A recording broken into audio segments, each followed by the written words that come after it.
नमस्कार दोस्तों, झारखंड विधानसभा चुनावों का जो पहला चरण है वो 13 नवंबर को कंप्लीट हो गया है। तो इस वीडियो में हम डिस्कस करेंगे कि आपको अब क्या करना चाहिए, एग्जाम की तैयारी करनी चाहिए तो किस एग्जाम की तैयारी करनी चाहिए, इस पर हम पूरी बात करेंगे। सबसे पहले यहाँ पे बात करें तो देखिए, पिछले बार की तुलना में इस बार ज़्यादा मतदान हुआ है।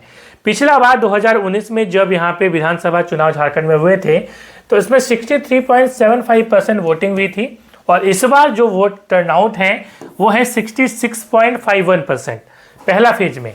अभी सेकंड फेज का चुनाव जो है वो 20 नवंबर को होना बाकी है, इसके बाद रिजल्ट आएगा।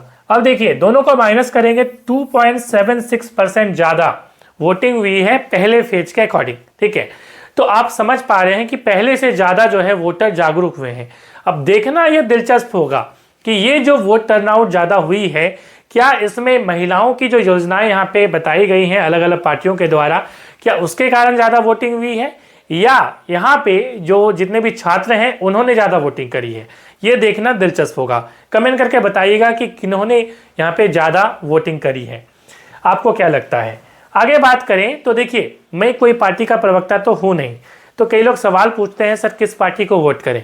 तो मैं हमेशा बोलता हूँ कि आपके एरिया में जो कैंडिडेट अच्छा कैंडिडेट है उसको आप वोट करें। ठीक है, वो किसी भी पार्टी का हो सकता है, वो निर्दलीय हो सकता है, क्योंकि इस बार देखा गया है कि कई सारे ऐसे कैंडिडेट हैं जो निर्दलीय भी हैं, अच्छे हैं, कई सारे पार्टियों के अच्छे नेता हैं। तो आप अपने खुद डिसाइड करिए इसको।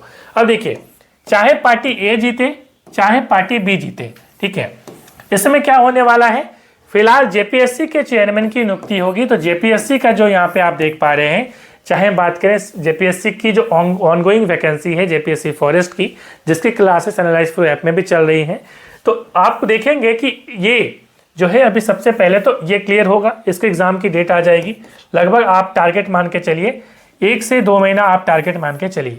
ठीक है, इसके बाद ये तो जेपीएससी चेयरमैन की हम बात कर रहे थे कि चेयरमैन की नियुक्ति जो है हो जाएगी। इसके बाद 14 जेपीएससी की जो है अधियाचना की बात चल रही है। तो 14th जेपीएससी जैसे ही यहाँ पे चेयरमैन की नियुक्ति होगी तो अलग अलग जितने भी डिपार्टमेंट्स हैं उनसे सबसे पहले क्या मांगा जाता है, डिटेल्स मांगा जाता है कि भाई आपके डिपार्टमेंट में कितनी पोस्ट खाली हैं।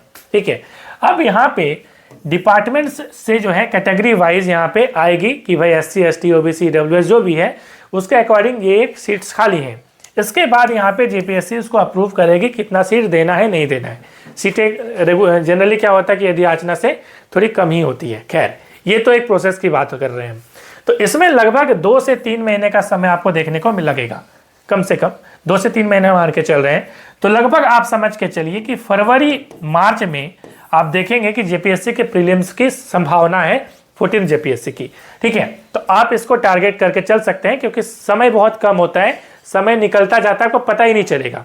इसकी नोट्स एनालाइज प्रो ऐप में उपलब्ध है जिससे पिछले बार सिलेक्शन हुआ है, तो इसको जरूर अवेल करें और वहाँ पे अभी फिलहाल ऑफर चल रही है। तो ये तो हो गई 14 जेपीएससी की बात। जेपीएससी की बात, अब दूसरे एग्जाम की बात करें तो दूसरा एग्जाम क्या है यहाँ पे देखिए, दूसरे एग्जाम की बात करें तो यहाँ पे एक तो जेएसएससी में झारखंड फील्ड वर्कर है, ठीक है, उत्पाद सिपाही है, ये 2 एग्जाम और स्टेनोग्राफर वगैरह एग्जाम है। तो इसके आप जो है लगभग मान के चलिए 2 से 3 महीना अभी टाइम लगेगा, क्योंकि अब देखिए नई सरकार बनेगी, उसके बाद थोड़ा समय लगेगा, ऐसा नहीं कि तुरंत ही एग्जाम हो जाएगा। तो अब 2 से 3 महीने का टारगेट आप इसको लेके चल सकते हैं और अपना पुख्ता तैयारी जो है वो कर सकते हैं।